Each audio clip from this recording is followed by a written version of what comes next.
Too Much Information is a production of iHeart Radio.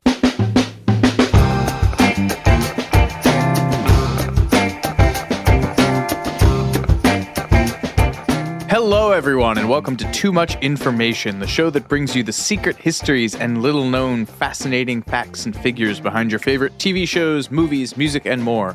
We are your two ninjas of knowledge. I'm Alex Heigl. And I'm Jordan Runtagh, and we are here with an emergency episode of Too Much Information. Yeah, I want to do the... Can you plug in the... Jamie, can we plug in the siren sound from Kill Bill, the Layla Schifrin cue? That'll be my impression for this episode. It's just that obnoxious siren sound. Today, we are notching our second ever food episode. So this goes out to all the people who were super into the Oreos episode, which was way more people than Jordan and I thought. We're saying goodbye to that beloved cornerstone of the ice cream truck, the bodega, the school cafeteria, if you were lucky, the Choco Taco, which Unilever announced this week it was discontinuing by the end of July.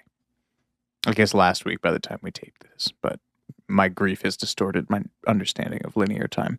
Jordan, as a resident sweet tooth and or guy with strong opinions about all things sugar related, what's your take on the Choc Tac? Well, I mean, I think, quite frankly, it's a masterpiece. Good.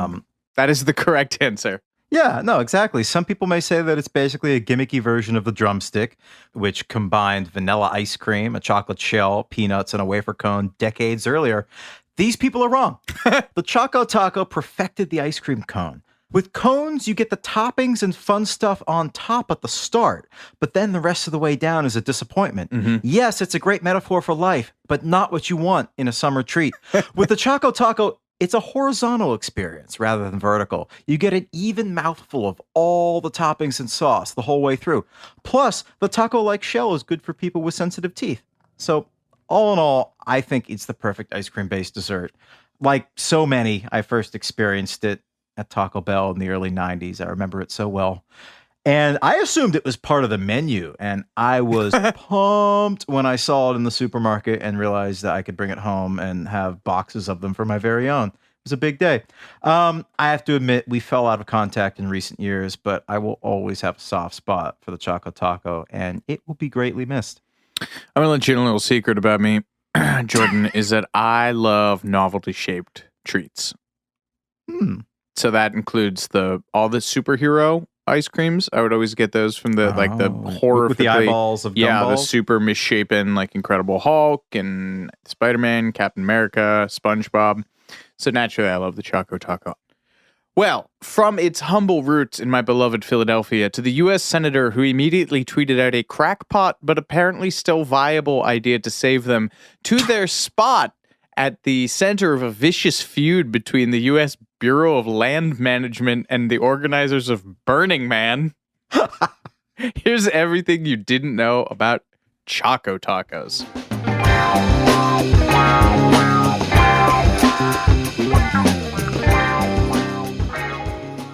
Time for a little recurring segment on this show we like to call Philadelphia, motherfucker.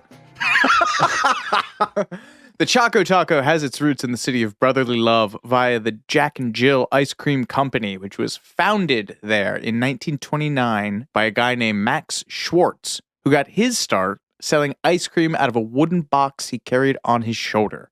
He went mobile in 1938 with a truck, and his son Jay expanded the business into the Delaware Valley, eventually pushing it to Baltimore, Washington, D.C. Sadly, no one named Jack or Jill was involved. The name comes from the nursery rhyme. Lazy, but fine. I'd like to take a minute to talk about my favorite hard scrabble beginning to an ice cream-related fortune. Mm-hmm. Shanine George, I believe is her name, a Lebanese immigrant who founded the Joy Cone Company, which I believe accounts for something like 60% of cones sold in the United States. She was a survivor of the Titanic disaster in 1912. She was a third-class passenger, one of the few who made it off. And so she immediately decided to found an ice cream company or an ice cream cone company? Oh, well, it's funny you ask that, actually. I'd had it in my head that somehow seeing how, we'll get to this later, but ice cream and ice cream salespeople at the turn of the century was like a major way of selling disease. Prior to ice cream cones, they would sell ice cream out of little, glass dishes, which would then be sort of haphazardly washed by the ice cream vendor. And this was also pre-pasteurization. So we'll talk about this in a little bit. But newspapers were filled with stories of like ice cream poisonings at fairs and stuff. Wow. So I had read this story about how this woman, Shanine George, saw how the fragility of life through the Titanic disaster and wanted to think basically of a safer way to enjoy ice cream. Share this beautiful treat. Yeah, enjoy ice cream. Huh. I think that's garbage. I don't think that's true. I have, for some reason, I had that in my mind. I think I read that in a Titanic book years ago, and it's just kind of morphed.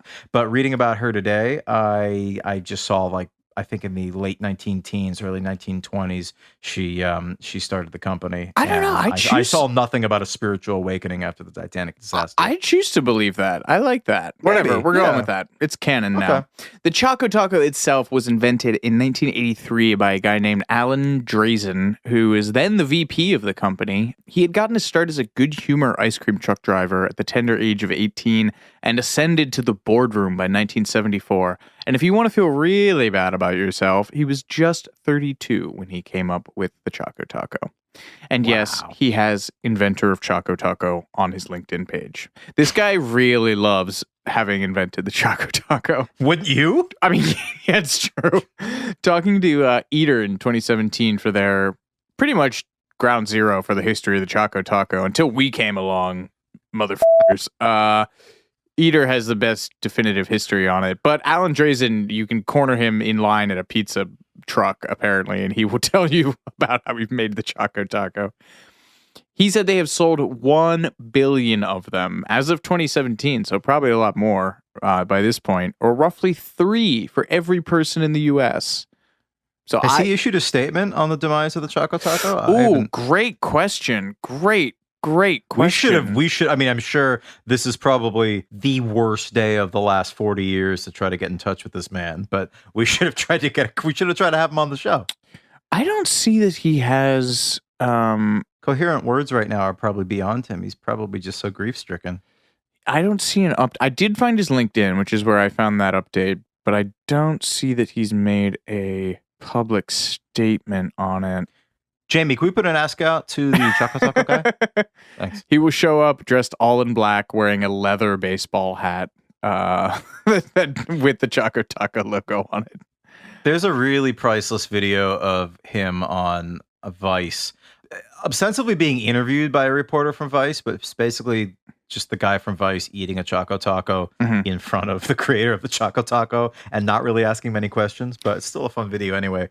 But yeah, this guy, Alan Drazen, this was his first novelty ice cream idea, which is just incredible. Talk about just, home run your first time stepping up to the plate. First thought, best thought. Oh. I think is that Eno? Is that one of the oblique strategies? I think you said it was Allen Ginsberg. Oh, yeah, you're right. You're right. In a separate video for Eater, if you are so moved, you can watch him sing the Choco Taco theme song, which, yes, is written to the tune of La Cucaracha. I don't know this theme song. Can you sing it? Does that count as an ad? Does it count as an ad if the product's being discontinued? No, do it. I don't know. Now let's see if I can find it. The Choco Taco, the Choco Taco. It's literally, yes. It's like a tasty treat, yeah. A tasty treat for you and me, like something like that. That's good. That's actually not bad. Yeah. Well, before we go any further, in a transparent attempt to bulk up the information in this episode, which might just be shaping up to be a just enough information episode, I'd like to take a quick look at ice cream through the ages. Early ice cream-like confections have appeared in many cultures over the years.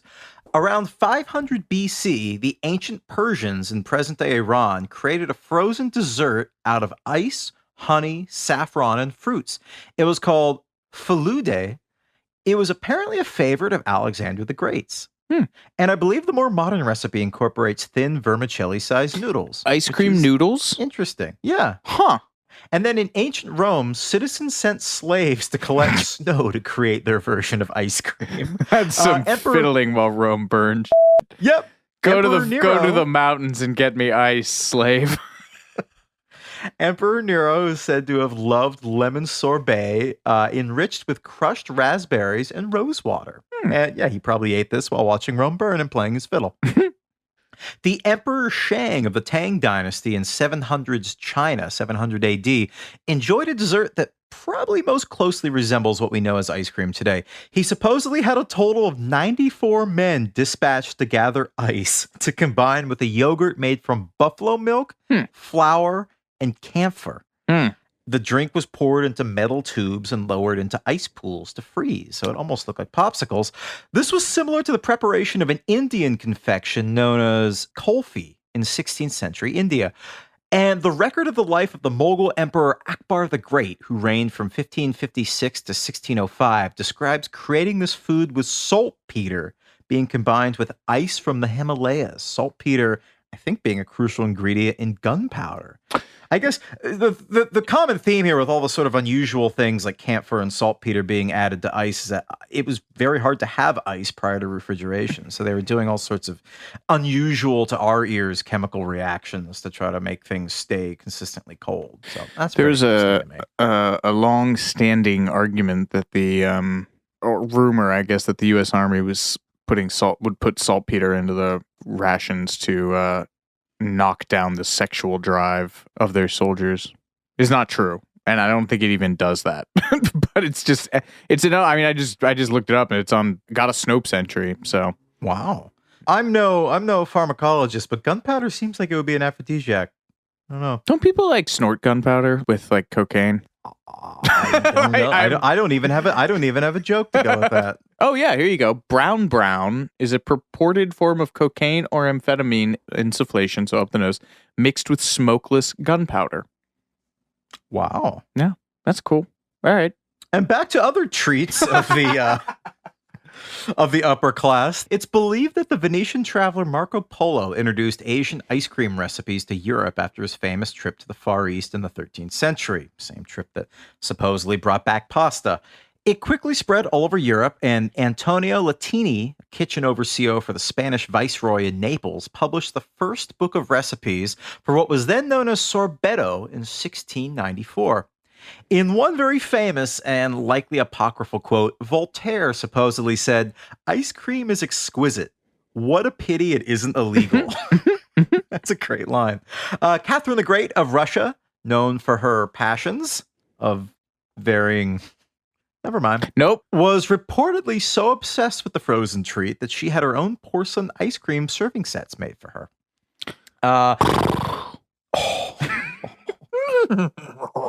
Oh, how could you? Google Catherine the Great and horses, folks. Okay, then over to England, my beloved England. According to a slightly dubious legend, King Charles I of England reportedly paid his chef £500 to keep his recipe secret and exclusively for his court. Nice. It was known as icy cream back then. Other early recipes in England called for the inclusion of ambergris, which is a waxy substance found in the intestine of a sperm whale. So maybe it makes sense that King Charles I wanted to keep his ice cream recipe private. It was probably better than all these other ones. King Charles II's love of ice cream is more verifiable. He built an ice house in the center of London at the start of his reign in 1660. And the first printed ice cream recipe in Europe was in the handwritten receipts of Lady Anne Fanshui in 1665. And her husband was Charles II's ambassador to Spain.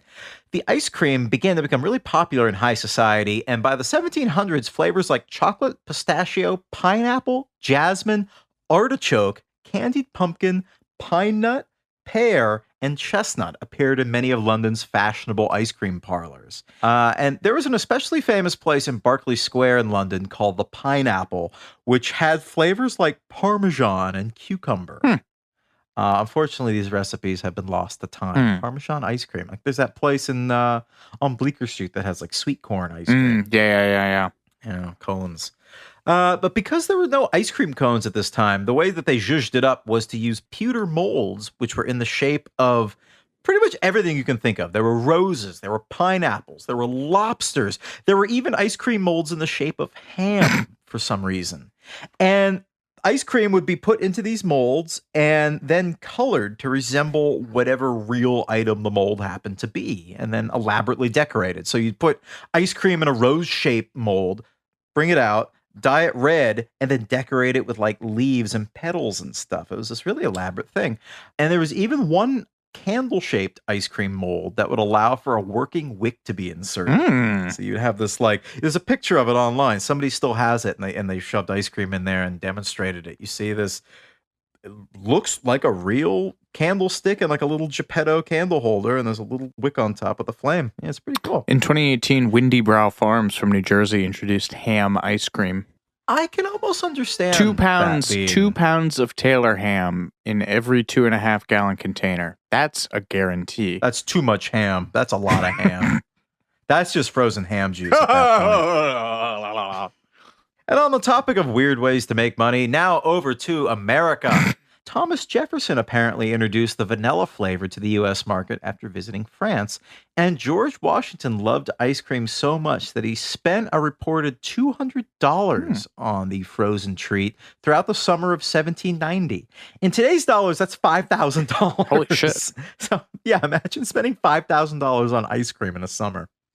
Dolly Madison, the wife of U.S. President James Madison, served ice cream at her husband's inaugural ball in 1813. Back to Victorian England. Poorer folks did not have these elaborate ice cream molds. They had to make do with what was known as a penny lick, which was served in a glass. This is really mean. The penny licks were served in a glass that looked really deep, but it was actually just an optical illusion based on how the glass was cut, and it only held a tiny bit. So you'd be given these cups, and you just would see like a reflection of the ice looking like it was going all the way down, but it was just on top. That's grim. Yeah. So not only did these glasses rip people off and disappoint people, but they were also, as I touched on earlier, a fantastic way of transmitting diseases. The ice cream vendor would rinse them out quickly with water, but rarely good enough to kill bacteria, and it was believed at the time that they helped spread tuberculosis throughout England. And actually, in 1899, penny licks were banned from London. And speaking of banned ice cream products, I'm almost done. Around the same time in the 1890s, religious laws known as the Blue Laws led to a ban on ice cream sodas in many U.S. states.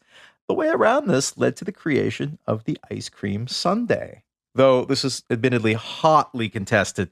Various localities that have claimed to be the birthplace of the ice cream sundae include Plainsfield, Illinois, New Orleans, Louisiana, Cleveland, Ohio, New York City, Two Rivers, Wisconsin, and Ithaca, New York. We should give this one to. We should give this one to Ithaca. Ithaca or Two Rivers, Wisconsin? I feel like either one. Yeah, we'll let you two share it. Well, like those popsicles with the 2 sticks. We'll break it in half. You can both have it. Yeah. Back to we already are in the United States, and out on the street in the poorer districts of the United States and the UK, ice creams were sold by the Hokey Pokey Man. Have you ever heard of the Hokey Pokey Man? I sure haven't. They were traditionally Italian, though sometimes French. There it is. The name derived from their Italian cries of "Oche poco" or "Oh how cheap." That's the theory, at least. There's also a theory that their name Hokey Pokey was derived from hocus pocus or hokum, in reference to the scammy products sold on the streets alongside the ice cream. But this ice cream, usually the tricolored Neapolitan variety, was seen as a cheap and easy way for people to cool down in the sweltering summer months in urban centers at the start of the 20th century, especially in the Chicago area tenement slums. So the Hokey Pokey Man becomes sort of a hallmark of lower income areas. And much like the penny licks in the UK, they were looked at unfavorably as basically a way of spreading diseases. All middle-class reformers kind of looked down their noses at the dreaded Hokey Pokey Man and tried to have him abolished. And as I said earlier, milk wasn't pasteurized in the US until the 1890s, which meant that any dairy product was potentially laced with the bacteria that caused all sorts of horrible stuff. Scarlet fever, diphtheria, and bovine tuberculosis. Newspapers described ice cream poisoning epidemics in which dozens of fairgoers, picnic attendees, and party guests were made sick or even died. Still, the Hokey Pokey Man was seen as a jolly and welcome figure in these lower income areas, crying out, "Hokey Pokey, sweet and cold, for a penny, new or old." That was his little jingle before you had the ice cream trucks with their turkey in the straw theme, which we'll get to in a minute. The story of the ice cream cone invention is a little murky. People have made variations of it since the late 1800s, but it really took off at the 1904 World's Fair in St. Louis.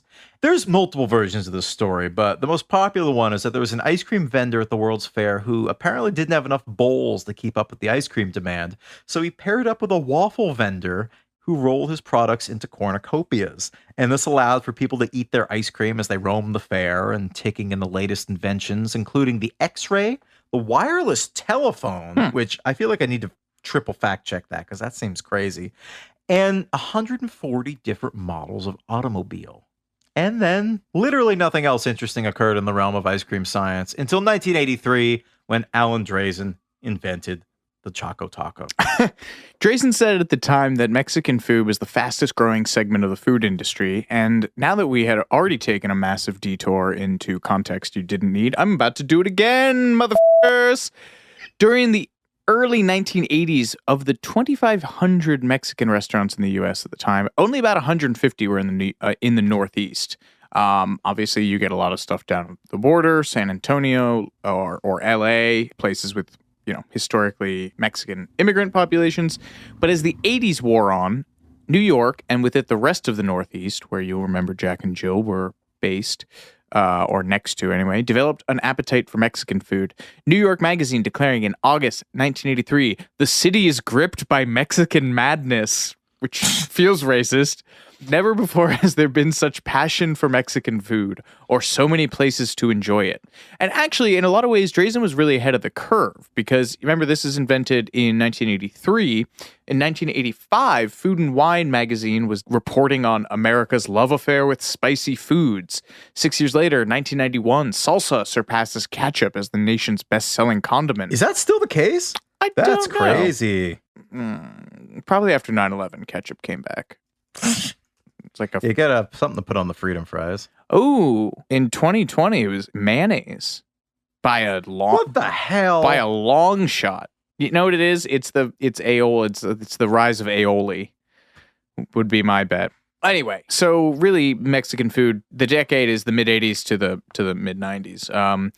Tortilla sales quintuple from 80 to 90. The number of Mexican restaurants in the nation rise from a little over 13,000 in 85 to over 20,000 in 1994. It's easy to forget and very funny too, as well, to realize at the time how many Americans were just genuinely ignorant of Mexican food. While researching this, I discovered there was a famous public gaffe that President Gerald Ford made on a diplomatic trip when he was handed a tamale and he just bit into it without unwrapping it. Was this before or after the maitre d' pulled the chair out for him and he fell to the floor, kicking the table as he went? I think we should be... Or is that a Dan Aykroyd on SNL? I think we should be nicer to Gerald Ford. Really? I mean... Do you know he was a male model before he became president? Yeah. Considering the past 10 years... 20, 30, 40 years, 30 years, whatever. I mean, just a gentle himbo. We're going to take a quick break, but we'll be right back with more Too Much Information in just a moment.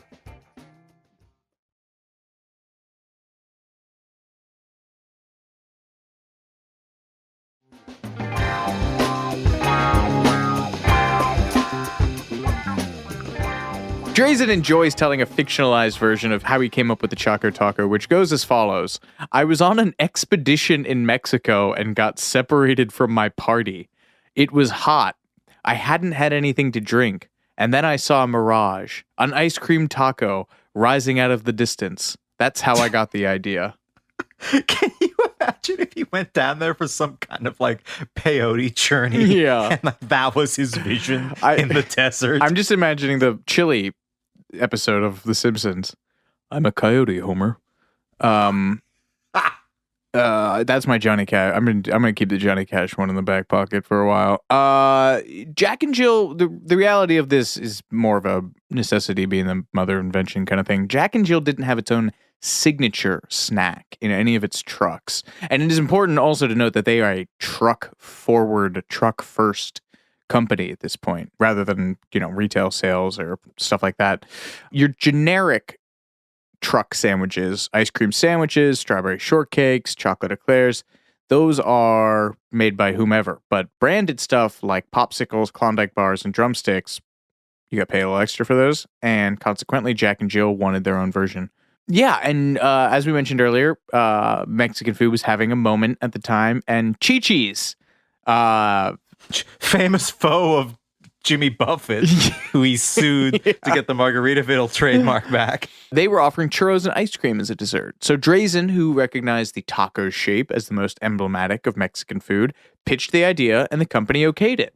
They hired an ad agency to come up with names, but ultimately they just went with his idea, which he said he came up with on the fly.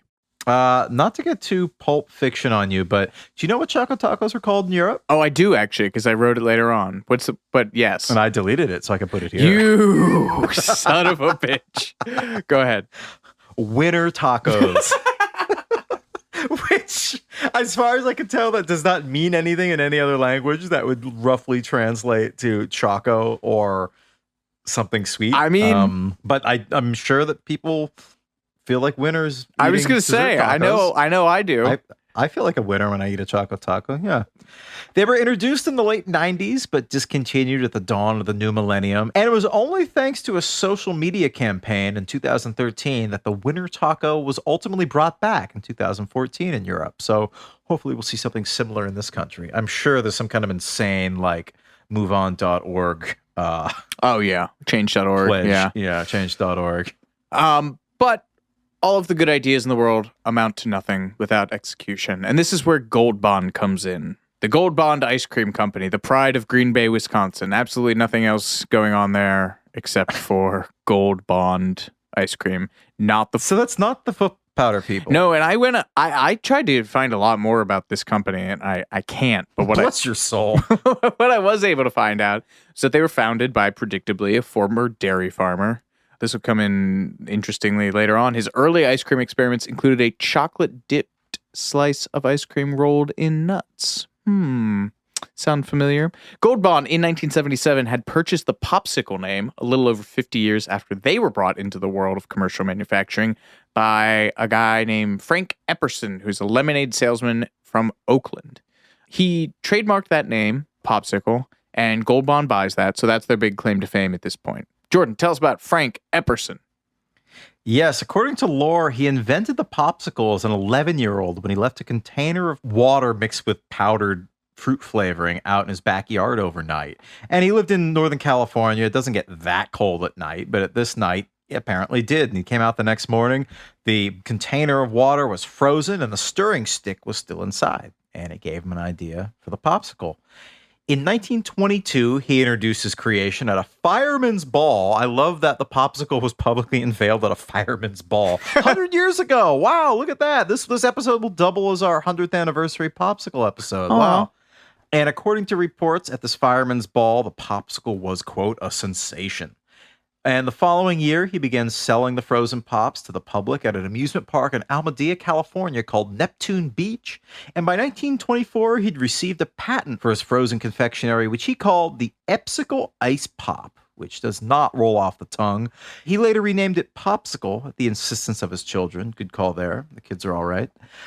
They were originally sold in fruity flavors and marketed as, quote, a frozen drink on a stick. I love the on a stick phenomenon of foods. It's very American. Sadly for him, yeah, it is very American. Sadly for him, this is also very American. He sold the patent just a year after he filed it, later saying, I was flat, meaning flat broke, and I had to liquidate all my assets.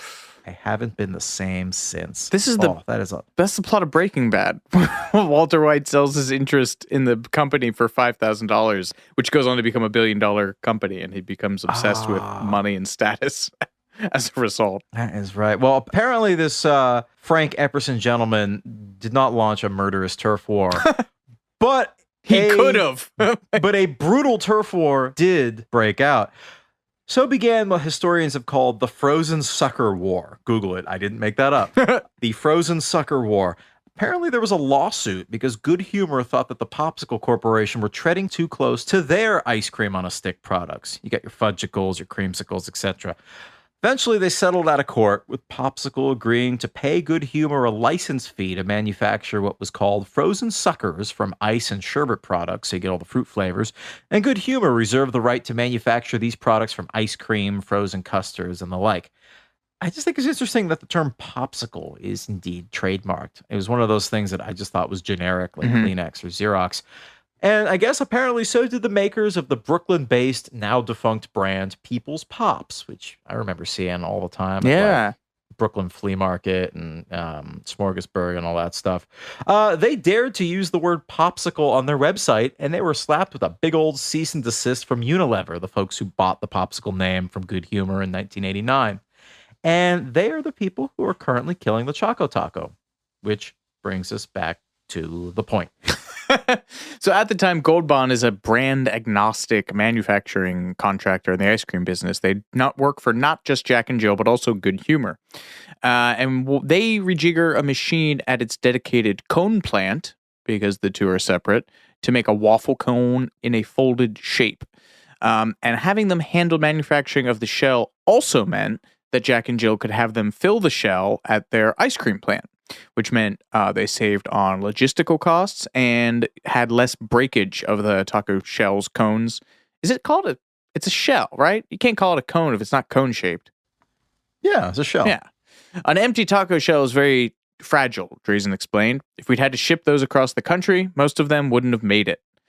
And you waxed rhapsodic on this in the intro, but, you were right on the money. Drazen said, when you eat a sugar cone, you generally eat the nuts, chocolate, and ice cream at the top. And then when you get to the cone, you're only eating ice cream and cone. With the Choco Taco, you're getting ice cream, cone, nuts, and chocolate with just about every bite. Picture him in the boardroom selling his idea with that speech.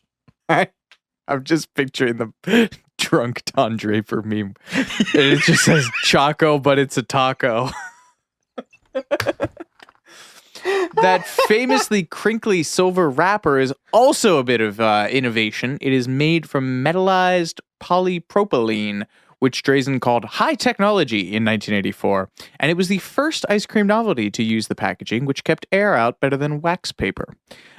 He does, however, concede that keeping the shells fresh has been an ongoing problem, one that they still haven't quite nailed. I always thought it looked like the space age hydrated Pizza Hut pizzas from Back to the Future 2. Little mini ones. Yeah. So as I mentioned earlier, Jack and Jill was in the ice cream truck business. Truck forward. And very truck forward business. This wine's very, very, very truck forward. I know I'm getting some truck notes, some smoke notes on the back end, but it's very truck forward. But getting it into Taco Bell, which would have seemed the obvious right from the get-go, required a sort of backdoor route. Alan said that that's get your mind out of the gutter. No, I'm thinking of like an Ocean's 11 thing where they like rebuild a Taco Bell set in like a warehouse and like this is how we're gonna get into a Taco Bell. Like, you son of a bitch, I'm in. At the time, he said Taco Bell had a separate franchise division and a company-owned store division, and the franchisees, being independent-minded people, had their own trade shows. And so he knows all of these people from his truck driving and Jack and Jill connections, and starts getting the Choco Taco at the trade shows where obviously... This is Drazen? Yeah, Drazen. Where obviously, runaway hit. People loved it. People love him. What's not to love? Well, while we're here discussing both Bells and ice cream trucks, what do you say we do a brief history of the ice cream truck, shall we? Please. What do you think? Great.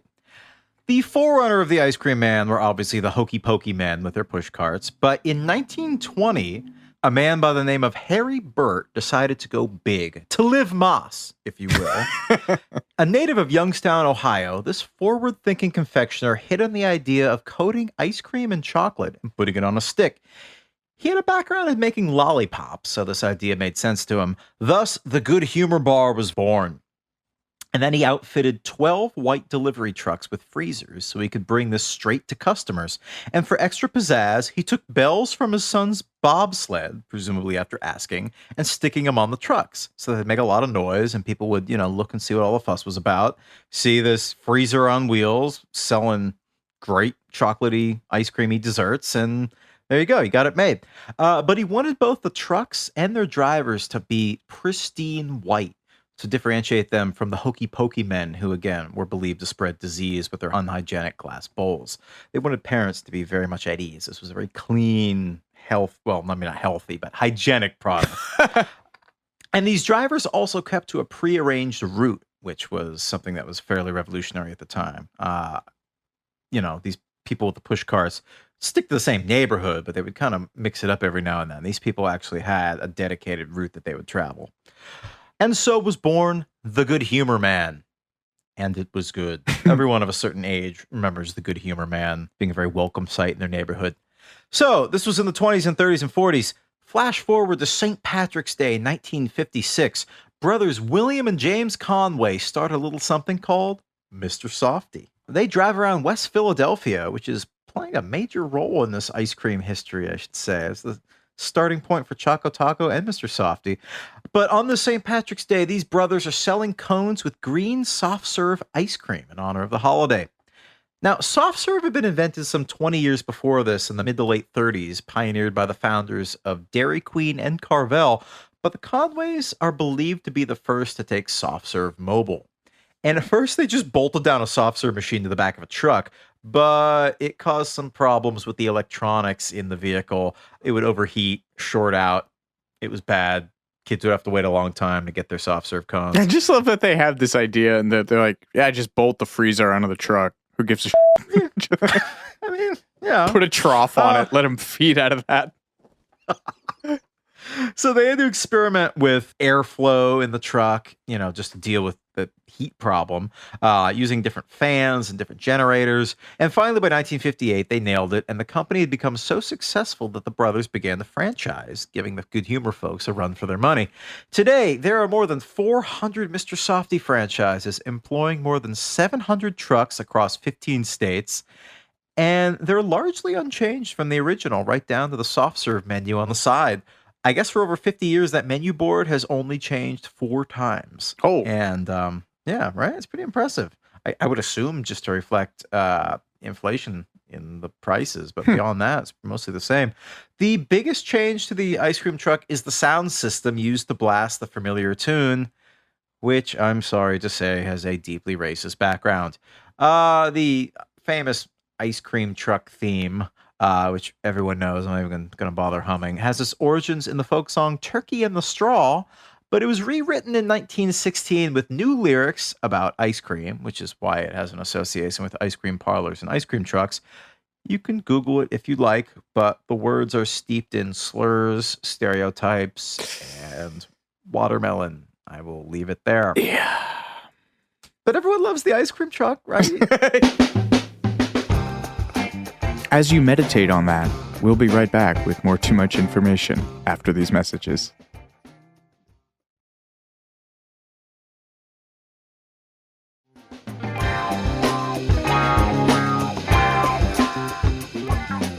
The Choco Taco was a hit, and Alan used his connections to get the snack into a lot of these franchise Taco Bells around the country, at which point Taco Bell wisely takes notice and calls him. Because in this business, first you get the Choco, then you get the Taco, then you get the power. This is how I win. This is how I win. One thing that Taco Bell actually influenced in the Choco's design was the quote, light ice cream, which came as an ask from Big Bell in an attempt to reduce their fat and caloric content across the board. Sadly, though, they stopped offering. They had a falling out. They stopped offering the Choco Taco at some point. I wasn't able to find when. I wonder if it was when they became commercially available. Yeah, I bet. Moving right along in the history, another crucial moment occurs in 1989 when Good Humor and its parent company, Unilever, buy Gold Bond. Drazen said, it went from me selling it to my friends around the country to going into, at the time, maybe 20 to 30,000 Unilever freezers. So convenience store freezers are akin to branded Coke and Pepsi machines. They're often stocked by one ice cream company, which is one reason why stores usually have more than one. Unilever are the ice cream industrial complex. I think they're literally the largest ice cream manufacturer on the planet. They bought Klondike, which became the Choco Taco parent brand in 1993, and then Breyers. Then they spent some change on Ben & Jerry's in 2001 and Talenti in 2014. The list of Choco Taco also rans in the flavor department. I have never tasted a single one of these, but apparently they had Heath Bar, another toffee flavor, peanut butter, cookies and cream, strawberry, and a kind of dulce de leche style caramel-ish marketed as fried ice cream. You ever had fried ice cream? That's a real county fair kind of thing. I don't do fried stuff. For my crazy sweet tooth, I don't really do fried Oreos, fried Twinkies, fried ice cream. Okay. Yeah, fried's kind of my one thing. Fried and cheesecake. I don't do cheesecake either. Oh, okay. Anything else is fair game. A fuller portrait of your gustatory habits I'm is glad emerging. you know me better after this. The Sea Talk, the Chalks, Mr. Chalky. Oh God. Made his first appearance in supermarkets nationwide when Good Humor Breyers, who had switched manufacturing to Richmond, Virginia, promoted it in I don't know why I mentioned that, like it was some kind of big thing, but You went to school there, didn't you? Fairfax, close, but yeah, Oh. I got a soft spot for Richmond, home of Gwar, Oh, that's right. among many other punk and metal bands, and anyway, they promoted it in 1996 as America's Coolest Taco at the Supermarket Industry Convention in Chicago, which was the first time it was made commercially available for home consumption. It is America's Coolest Taco. 2014 was another big year for Choco Taco, largely because of the drama that surrounded its Wikipedia page. I didn't miss this when it was happening, but it's hilarious to me. There's a Twitter bot that was started in July of 2014 called Congress Edits, which has since been suspended, that was created to automatically collect Wikipedia edits made by congressional staffers. So it was, I guess, crawling the IP addresses of various congressional computers in the offices and would just automatically announce whenever a correction or an edit to a Wikipedia page was made from one of those IP addresses. And it turned out that the Wikipedia entry for the Choco Taco became a fiery hot crucible of battle for these congressional staffers, edited 6 times by either the House of Representatives or the State Department staffers during the workday, which, come on. Jordan, take us down this journey. The first occasion that someone in the House of Representatives or the State House tried to edit the Wikipedia page for Choco Taco occurred on November 10th, 2010. A staffer edited in a reference to former Speaker Sam Rayburn that erroneously suggested that he'd given a quote to the Washington Post about the Choco Taco. That edit was killed within hours by an editing bot that helps maintain Wikipedia's factual standards. The next edit happened 4 years later in July 2014. They tried it again. A staffer tried to sneak Speaker Rayburn's name into the Choco Taco Wikipedia page once again, at which point it was deleted a second time with a helpful comment by a Wikipedia editor. Sam Rayburn died in 1961. The Choco Taco was introduced in the 80s. Translation: impossible. Stop messing with us. I just love that that's... But then okay. the people at the House of Representatives or the Speaker, I don't know where this came from, got pissed. Yeah, so seemingly in retribution, a State Department computer then changed Choco Taco to Taco 2 days later, and a short period of back and forth occurred when they were just continually, in the Washington Post reporting on this, they were like, they also added an expletive that we can and will not print.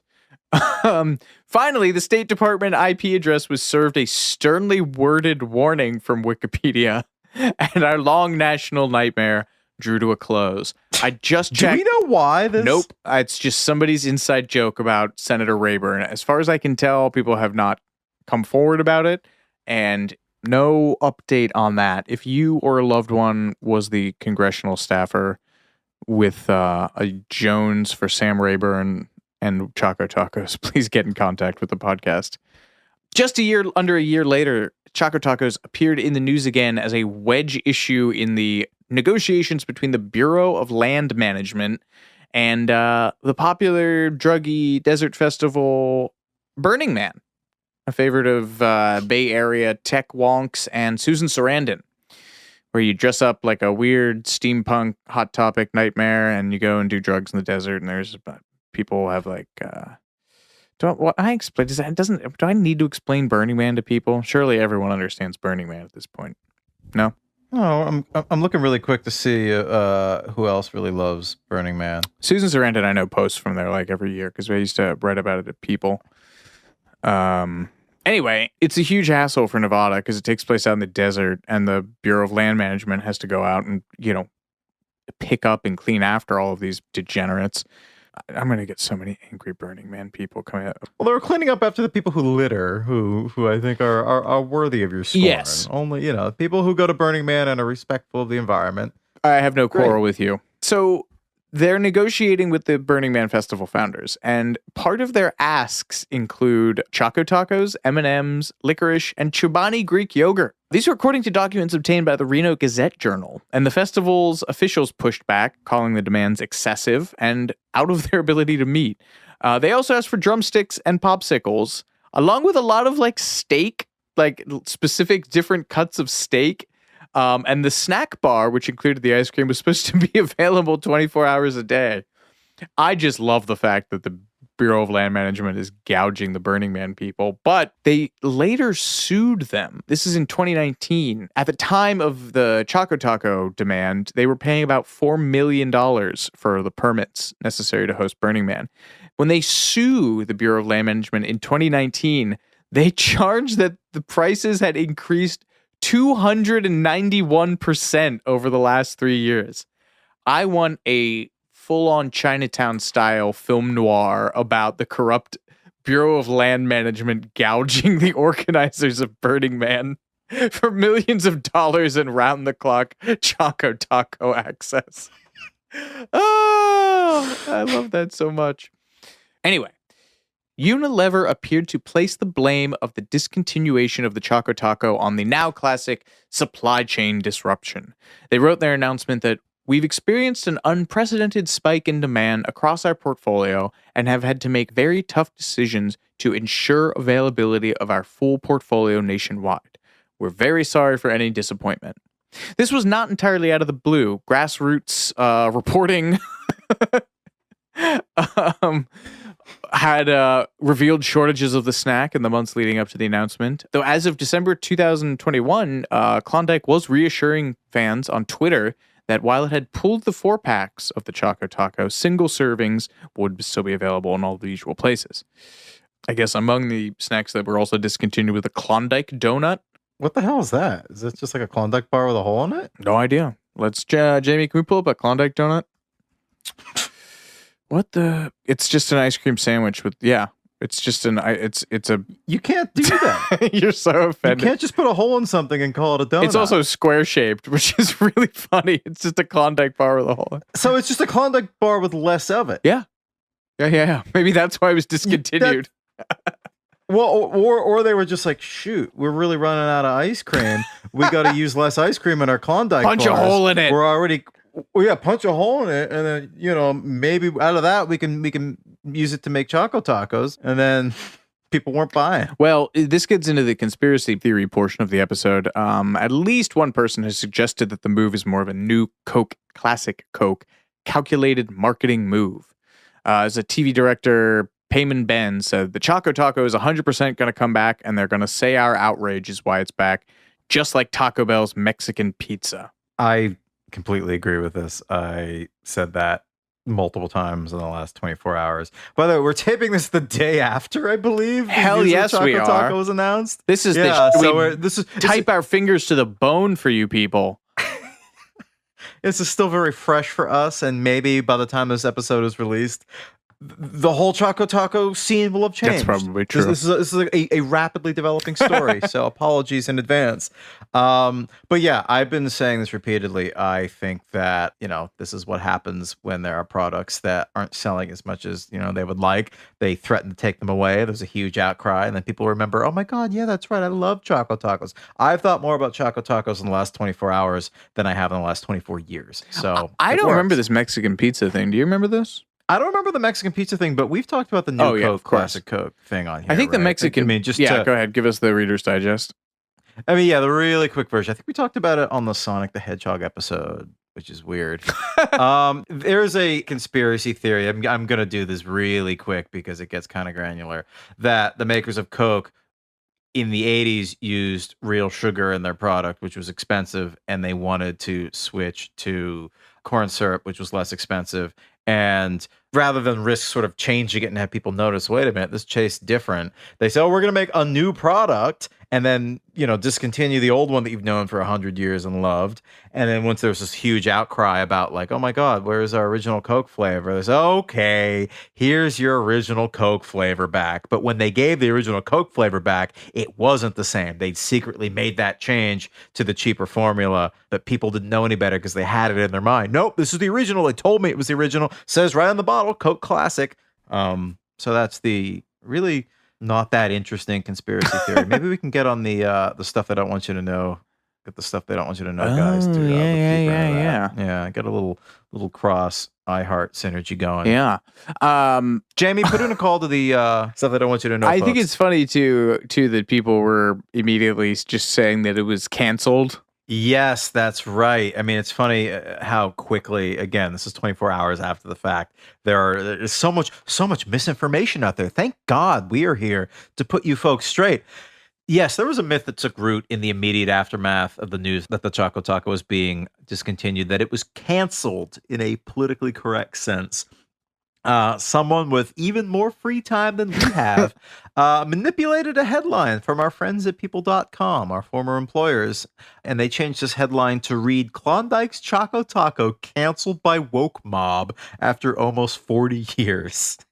And they had a subheading on this fake headline that read, a representative for the brand confirmed to People that due to recent allegations of, quote, cultural appropriation, the Choco Taco is no more. However, People's PR queen, the mighty Julie Farron, hello, Julie, we love you, confirmed to the AP that this story is false. No such headline ever appeared on People's website. Thank God. Reddit co-founder Alexis Ohanian was one of the people who weighed in from high places. He offered to buy the rights from Unilever to, quote, keep the Choco Taco from melting away from future generations' childhoods. And Connecticut Democratic Senator Chris Murphy tweeted what I hope was a facetious vow to invoke the Defense Production Act to mandate the continued manufacture of Choco Tacos and telling his followers to call their senator to co-sponsor the legislation. I have to assume he was joking, unless... I mean, I want them to invoke martial law for God's sakes. Unless... The Purge, Choco Taco. Unless Senator Chris Murphy was the guy editing the Wikipedia page way back in the day. That would really bring this super long game. Exactly. But folks, there may yet be hope. And one of the responses on Twitter, Klondike did write that we are working hard to find a way to bring Choco Taco back to ice cream trucks in the coming years. Years? I want it next summer. Good God. I'd eat it in the middle of December at this point. Oh, yeah. No, that's true. I mean, if Klondike doesn't come to their senses, I'm hoping that it goes the way of Dippin Dots, the space-age flash frozen treat that filed for bankruptcy protection in 2011, only to be purchased by Oklahoma oil man Scott Fisher and his father Mark for just $12.7 million back in 2012. He was 32 at the time. Good Lord. Can you imagine? He's younger than us and he bought Dippin Dots wholesale. My God. 6 years after he bought it in 2018, Dippin Dots broke $330 million in annual revenue, which is an absolutely stunning success story. So maybe he'll do it again with Choco Taco. And despite the best efforts of Sean Spicer, do you remember Sean Spicer's war against Dippin Dots? Yeah, White House press secretary, he just would always tweet. Former White House press secretary Sean Spicer, for starting in 2010, was just tweeting like, Dippin Dots are not the ice cream of the future. Just like 4 to 5 times. He shared an article about the bankruptcy. I mean, what was he doing in 2010 just professionally? Maybe he was the guy who was also messing with the Choco Taco Wikipedia How page. deep does this rabbit hole go? Yeah. Woodward and Bernstein of frozen novelty ice cream. we should freedom of information act this stuff. Maybe we can reach out to the Wikipedia editors and be like, who exactly did this? There was a truly beautiful elegy written for the Choco Taco by LA Times columnist Gustavo Arellano, whose author bio on the paper site explains that he is the child of 2 Mexican immigrants, one of whom came to this country in the trunk of a Chevy. The day after the news broke, he wrote, "Few other foods can seem so non-Mexican as this. An ice cream confection concocted by a white guy from Philadelphia. And yet, it's muy, muy Mexican. Its core ingredients, chocolate, vanilla, and a taco shell, albeit one made of waffle cone, are Mexican in origin. Its affordability and ubiquity make it a treat for the masses. Tradition is important," he continued, "but so is making and embracing our own traditions, letting other cultures learn from us and vice versa. Evolution, not stasis, is why Mexican food remains one of the most vibrant cuisines in the world. Nothing's more authentically Mexican than a mishmash." So I feel comfortable letting him have the last word on Choco Taco, at least until it comes back. And I think it will. Think it will. What's your over-under? I hope it will. Yeah, we should get in touch with some Vegas odds makers and get the over-under on Choco Taco Resurrection. Oh, well, folks, I hope you were able to get your hands on one or two of these guys before the inevitable descent of humanity into a grim hellscape of murderous hunter-gatherers and charnel houses. Where was I going with that? Should we just remake Jingle All the Way, but make it about people just trying to get their hands on Choco Tacos? That constitutes a verbal trademark. You will have to pay both of us if you pick that up, Hollywood. Thank you so much for listening, folks. This has been Too Much Information. I'm Alex Heigl. And I'm Jordan Runtagh. We'll catch you next time.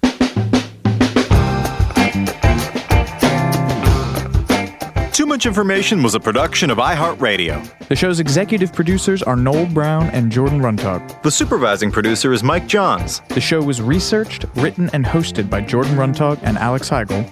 With original music by Seth Applebaum and the Ghost Funk Orchestra. If you like what you heard, please subscribe and leave us a review. For more podcasts on iHeartRadio, visit the iHeartRadio app, Apple Podcasts, or wherever you listen to your favorite shows.